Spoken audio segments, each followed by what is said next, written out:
Well, hello guys, Mark Holmes here, and as always, I want to thank you all for watching, commenting, subscribing, and being part of the Joe Boo Sports Report. Without you guys, as well as you ladies, you know that this literally does not work.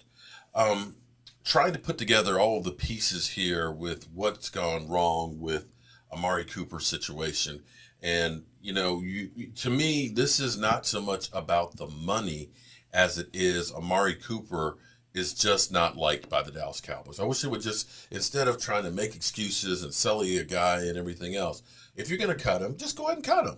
I don't know what you're waiting for, because this is just bad blood, and this is just creating more hard feelings. This is just, hard for us fans. This is the Dez Bryant situation all over again. Instead of cutting Dez Bryant early on and getting it over with, they strung the whole situation out. You ended up making it divisive for all the fans, because you had Dez Bryant fans that said we should have never cut him, and then you had other ones that said we should have cut him, and so on. This just creates more controversy for no good reason whatsoever. None. But this thing has been brewing more than just with Jerry Jones and the shot. You can actually look and pinpoint this has been going on for quite a while. Because here's what I can tell you. I can tell you right now that this was last year this time. Because the Cowboys, it's not the first time that the Cowboys have been in cap problems. People will say it's because we paid Dak Prescott. We didn't pay Dak Prescott the first 4 years. We paid him $680,000 each year for the first 3 years and $2 million the second year. If the Cowboys weren't going to be in cap hell, then why did we have to continuously restructure contracts? Because of the problems that the front office created by their own mistakes. Dak Prescott could have been signed 3 years ago for about $28 million a year. But instead, they kept hemming and hawing that he got to leave some money on the table. So because they ended up having weight, they paid $12 million more a year. That's not Dak's fault. That's the Cowboys' fault. You go through and you decide, we're going to sign Zeke Elliott to a contract. And here's the part that you're not being told. Because we sit here and we talk about Zeke Elliott's getting $18 million. How can you pay Zeke Elliott $18 million? D-Law is getting $27 million. How can you pay him $27 million? Because the Dallas Cowboys restructure contracts on a regular, kicking the money down the road. And when it's kicked down the road, it becomes more money. That contract never paid Zeke Elliott $18 million a year. It's because last year you restructured it. You kick the money down now. And now they look at it and say, oh, well, you paid those guys too much money. Now, here's the thing. I want to go back. Let's go back here for a bit.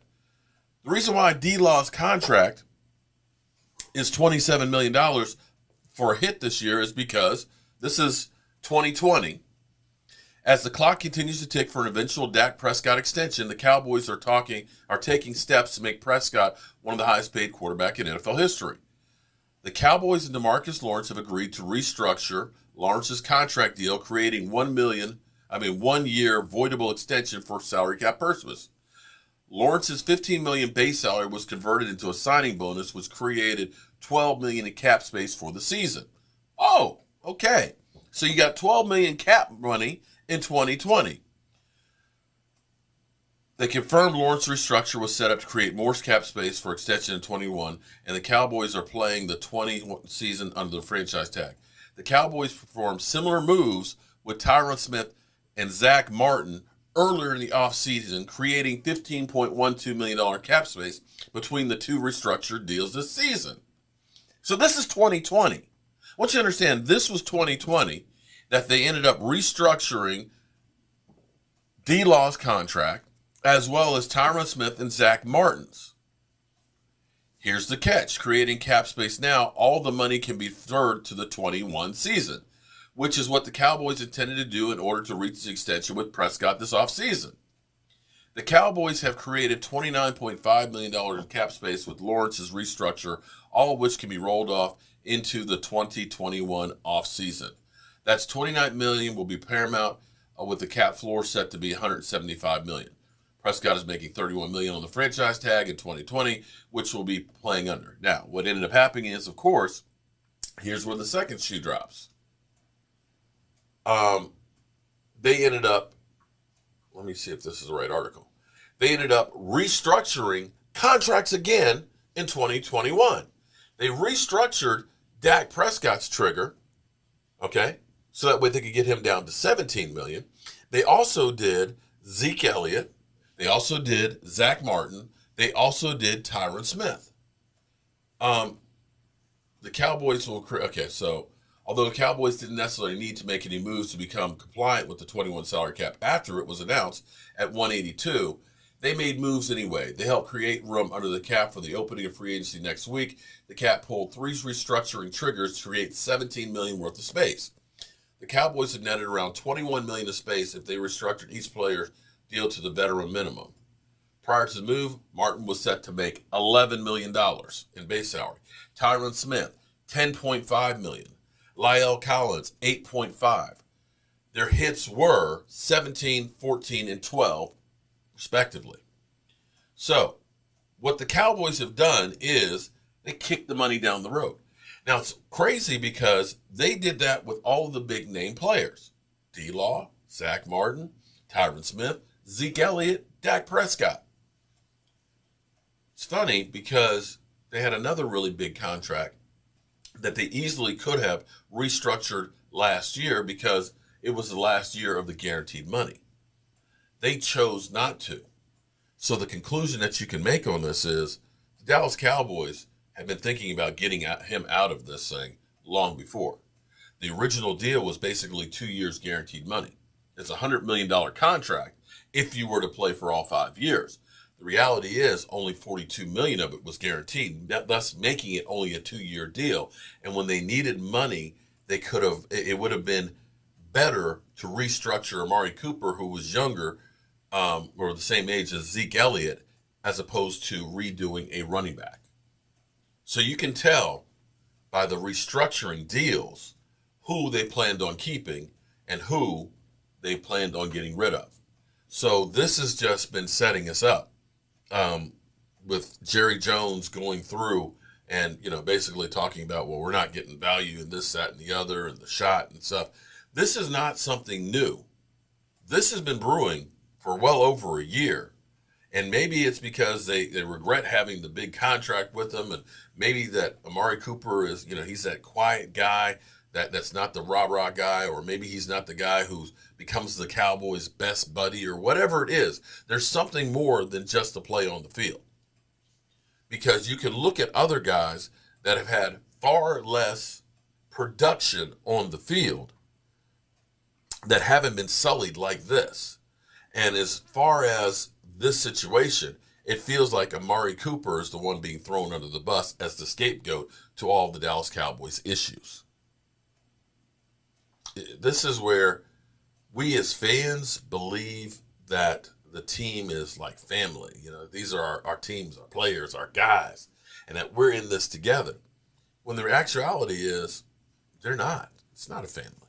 It's not an organization. We're not part owners.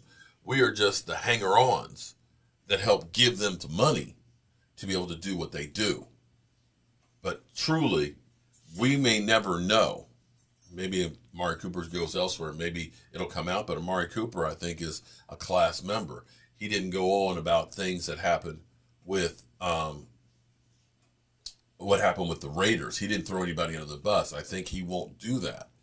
And it seems like Amari Cooper is not one that's going to fight for his name like, say, a Dez Bryant.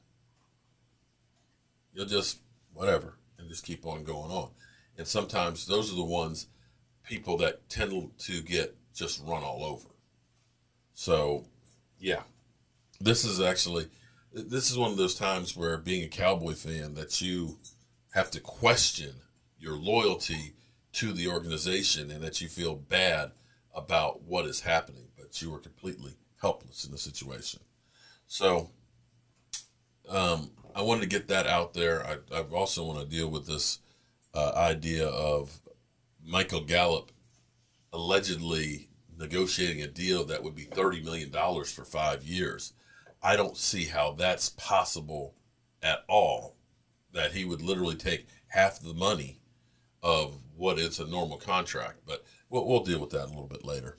Right now, I just, this whole thing, I'm trying to put together the pieces of what's actually happening and stuff. There's a lot of, as Stephen Jones says, there's a lot of moving parts here. But this feels more like revenge than anything else. That you have a breakup between, a couple. When you have a relationship where they loved you. This is my boo. This is my man. He my man. My man take good care of me. But then when you break up, girl,